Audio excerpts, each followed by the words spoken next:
विधिमंडळाच्या हिवाळी अधिवेशनाला सुरुवात झालेली आहे। आजचा तिसरा दिवस आहे हिवाळी अधिवेशनाचा। अनेक मुद्दे जे आहेत त्यावरती चर्चा सुरू आहे।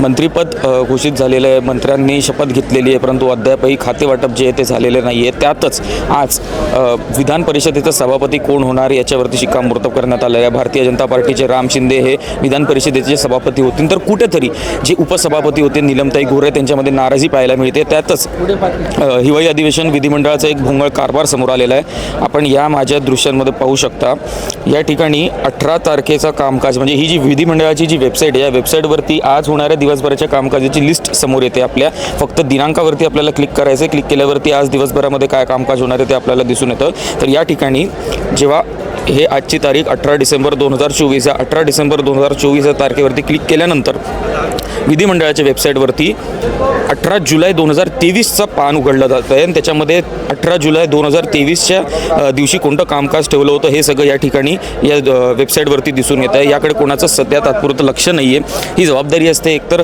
विधिमंडळ सचिवाची किंवा आपण म्हणू शकतो विधान परिषद सभापतींची, आणि या ठिकाणी विधान परिषदेचे सभापती म्हणून राम शिंदे यांचं नाव शिक्कामोर्तब झालेलं आहे। तर तिथे नीलम गोरे या ठिकाणी नाराज आहे आणि त्यातच हे विधिमंडळाचं अधिवेशनाचं जे आहे भोंगळ कारभार समोर आलेला आहे। त्याच्यावरती कोण जबाबदार आहे, याच्यावरती पुढे काय कारवाई होते, हे कोणाच्या निदर्शनात तरी येतं का हे पाहणं महत्त्वाचं ठरणार आहे। व्हिडिओ जर्नलिस्ट सम्राट गोटेकर सोबत धवल गुलाब, देशोन्नती, नागपूर।